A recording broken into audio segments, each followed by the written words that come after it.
We're killing bucks this year. The neighbor might have more money than us, more time than us, better equipment than us. He ain't gonna outwork us. And there, oh boy, who in their right mind would be out here working on the land? You and me.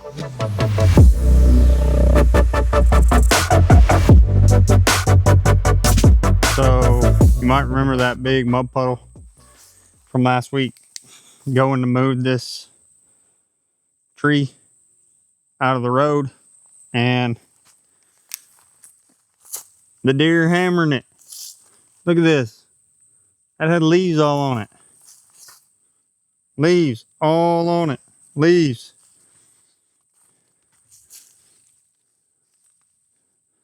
Look at how they picked it clean. It's crazy. Somebody tell me what this tree is so I can chop a couple down and lay it in the field before I hunt in the fall. I'm really thankful, and I consistently try to make sure I understand how blessed I am to get to do this. Blessed that I was born into a family with a dad that not only loved hunting, but believed in the disciplines that hunting teaches and that you learn through hunting. It doesn't escape me that, you know, there's guys out there and girls that will never get an opportunity to experience what it's like to go hunting. Guys out there that maybe want to get into hunting but don't know where to start. I would confidently say that it's getting harder and harder. It's getting more and more expensive for sure, and opportunities are limited more and more each day. If you've never tried, if you've never had any experience in it, find someone that loves it. If you overhear somebody talking about it, man, there's just nothing like it. The peace when you're out here is found nowhere else. The adrenaline rush that comes when you're face to face with a deer is just, it never gets old. When that gets old to me, that'll be time for me to do something else, but I hope it never does. I mean, there's nothing like it. I was so young, I don't remember the first deer I ever killed, but I remember when I was really young, you know, you shoot and it doesn't matter. It could be 90 degrees outside, but just the adrenaline, that rush that comes from it. And, you know, a lot of times you get cold and you're like, what in the world is happening to me? And it's just uncontrollable, and outside of something illegal. I don't know where you can find it anywhere else. I love it, and I'm so blessed to be able to have a place I can go where I've gotten to make it, sort of help mold it and make it something that's really special to me. If you've hunted for 20 years, you know exactly what I'm talking about. Today's sort of hunting culture feels like we're fighting more than we're working together on a lot of stuff, but passing it on to other people, I still think is important, whatever that looks like. Finding guys that maybe wouldn't have that opportunity, that you can get out there and give them an experience that, from the camaraderie between the people that are there, just the stewardship of land and conservation that goes into, whether it be population control. I think we're past the point of it's cheaper to deer hunt and provide meat. I think we're probably past that point, most of us, but just the experience, there's nothing like it. And I'm so blessed that, like I said, my dad loved it and instilled it in me. And we're probably a little deeper than most guys get in their journey. But wherever you are on the scale of, you know, I get to go once a year, or as far down the path as like, man, my granddad, I remember him hunting and it was such a special experience, and I can't imagine being anywhere else in the fall. You'll hear me complain probably about the heat in this video, and it doesn't escape me that there's just guys out there that will never have an opportunity to experience putting the work in and then having the payoff at the end. And there's just no place I'd rather be. I mean, besides like here, maybe 3 months from now, when it's like 40 degrees cooler. Other than that, there's no place I'd rather be than right here.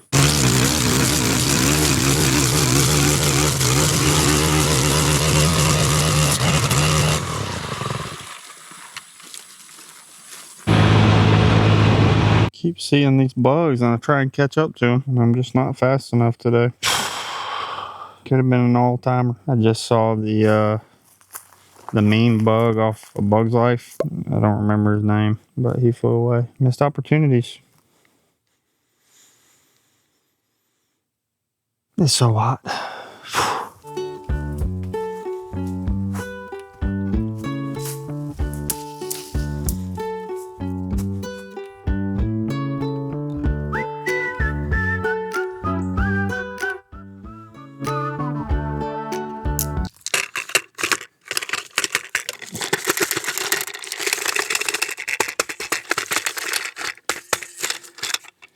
Cheap cameras are the best! I hope I get to hunt with some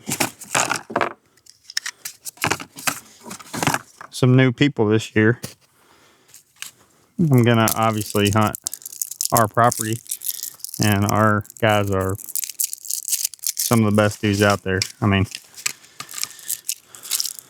to me, that's priority one when you're looking for property, is find people you love hanging out with. I mean, it's supposed to be fun. And if you can find people that you can have a really good time with and not take yourselves too seriously, have shared success, you know, when one guy kills a buck that y'all are chasing after, it's like everybody achieves that together, because it's, when you're in a club, that's the way it is. I mean, it takes a lot of work, and one guy can't do it all. But pumped about hunting with the guys from our club this year, but excited to hunt with some other guys. A guy named Corey Hale that I met, I don't even think it's been over a year ago at this point, or right at a year, but he hunts about 30 minutes from us, and he sent me a couple videos, but I would love to just go over and film him this year, you know, be in the stand with him, because he's got some studs over there. And he sent 2 videos. One of them had 11 bucks in it. I kept saying there was 10, and I got to looking closer, and there's an 11th one way back in the back, middle when one moves. But I mean, just loaded. So, but he's a great guy. Like I said, about 30 minutes away from us, and him and his buddy have a channel called Sacred Hunt. Just good dudes. And he's been kind of on a heater. Corey's killed nice bucks, it seems like, the past few years, just looking at his stuff. There's a guy that I got connected with through TikTok who, I mean, I'll be honest with you, he talks trash about deer hunting a little bit because he's a big time turkey hunter. So like, it'll be middle of dang deer season. He's like, man, you know, this is nice waking up in the morning, but wouldn't y'all rather be like, you know, out in the field, like, you know, I mean, he's one of those guys. But I'd like to turkey hunt with him. If I'm putting my wish list out there. Then there, oh boy. Then there, oh boy. I mean, I could have just died. Trip on the stump.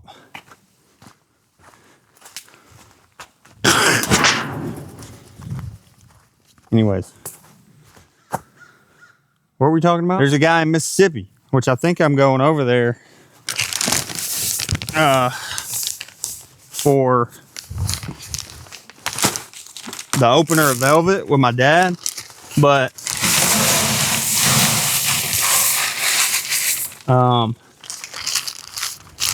guy I didn't know from Adam that has started watching the stuff, Quentin Merrill Production Outdoors. Seems like a really good dude. I'd love to go over and hunt with him. It's a little late in the game, honestly, to be making all these plans.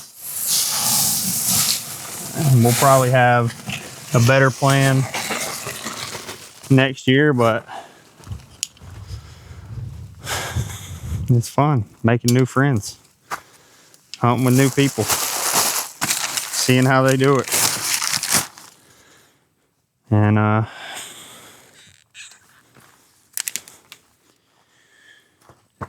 we're gonna get after them.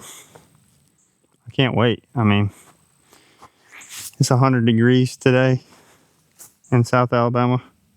I don't actually know the temperature, but I feel like it's 100 degrees. I've been weed eating. If we put this part before the weed eating, then I'm sorry for that big time spoiler. But I mean, it's hot, dude. Who in their right mind would be out here working on the land?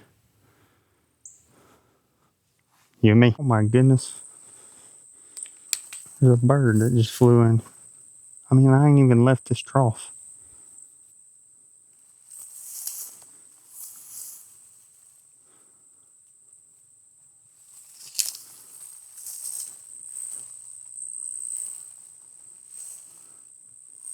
Dude, how cool is that? Cardinals love grip feed too. I mean, he's standing there looking at me.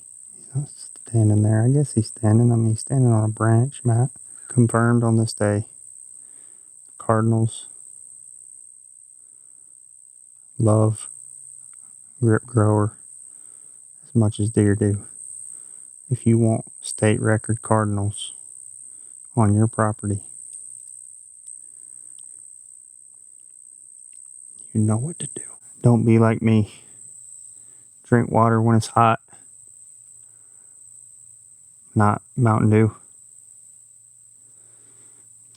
I just peed and it pretty much looked like motor oil. So if I don't make it, it's been fun. Another deer across the road. So I have jumped out of the side-by-side, climbed up on top of the side-by-side to try and see him, but I don't. He was running. Pretty buck. I mean, probably 2-3 year old beautiful deer. Look like an 8. Man, they look so nice in the velvet. I will probably, well, I don't want to promise you that I have pictures of them, but there's a feeder down the draw, up through the planted pines, short planted pines, in the middle of the taller planted pines that I think I've seen him at. I'm trying to see his tracks. There are a lot of deer tracks in here.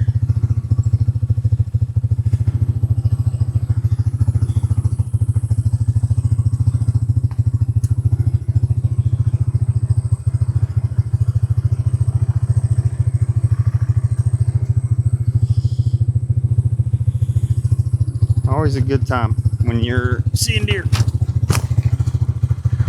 Okay. The real reason I hate to promise that I have him on cam is because I haven't been here in 3 weeks and I've really been slacking. So I will definitely have him next week. But I mean, my gosh.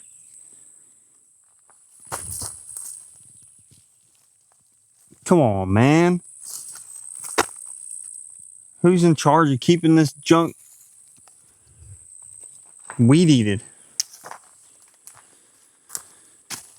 Embarrassing. Unacceptable. Lazy. Good for nothing. Alright, so I just left above the hickory oak a trough.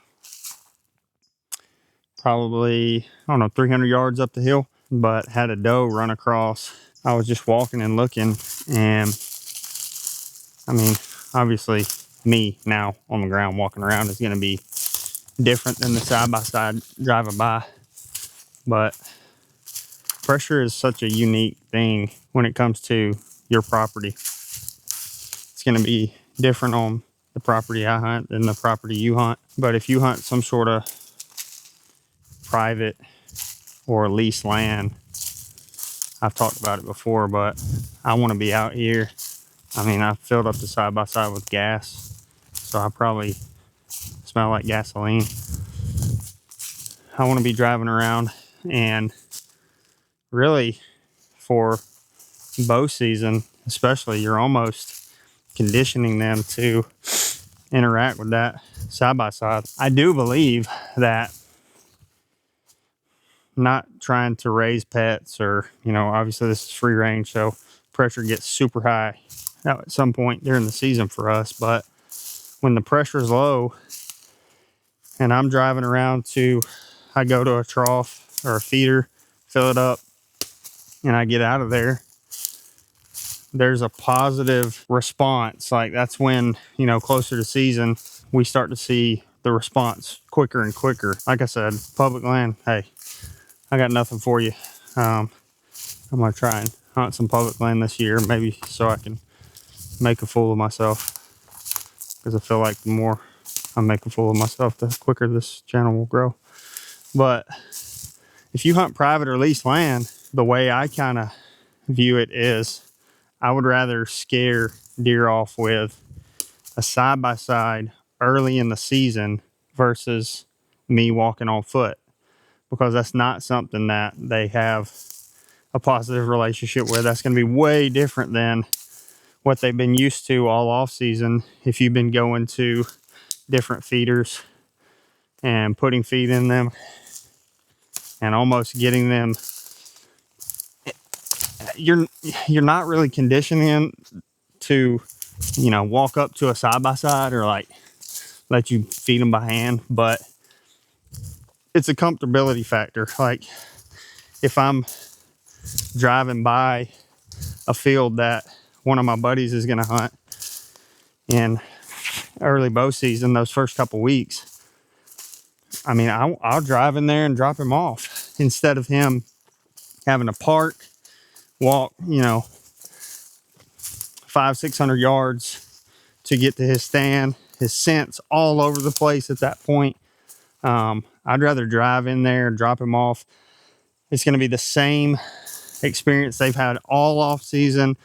If anything, the reaction or the response is going to be potentially more positive, because they associate that with food at that point. Just something to maybe try. I mean, most people think I'm psycho when I tell them that, like, yeah, I would drive the side-by-side into the field, and they're like, are you nuts, man? But if that's something they've been used to the whole off season, then it's not going to be the same as it is late season, when they're all so skittish and you can barely find them until they start chasing. Pressure is just such a unique thing. Pressure is different on every property. Pressure is different everywhere you go. I mean, you see deer eat out of people's backyards all the time, and a dude could be grilling on his back deck. When I'm driving home, I personally like to be driving in that 6:30 p.m. to 7:30 p.m. window, because on 459, if you're familiar with where that is, near the Liberty Park exit, there's a couple sweeping hills up, and there's deer all over it. Like, think about it. And that doe that I just saw only interacts with like humans when it's me at this point in the season. So she's gonna run when I drive by. Those deer on the side of 459, they got cars 100 yards from them all day. They're probably bedded 200 yards from constant human activity. So it's a different type of conditioning. Does that mean it's easier to kill deer in those type settings? Probably not. I mean, pressure is just such a unique thing. It's going to be different, like I said, and you got to figure out what it looks like for you to use it to your advantage, if you can. Let's say you're making it down one time a month, and deer have a pretty quick response to your feeders. You're in a similar situation. I mean, I would think about changing, you know, just your early season tactic, just because the potential is there that the only thing that they have a positive response with at that point is that guy, not me. Man, it's way different. Pressure's way different when you're talking about sneaking around, like trying to be quiet, and then you see one. Man, that deer didn't blow. She don't care. Like, just one of those things. So try and figure it out on your property. Maybe it leads to more success early season. We're killing bucks this year. The neighbor might have more money than us, more time than us, better equipment than us. He ain't gonna outwork us, guaranteed. Let's go.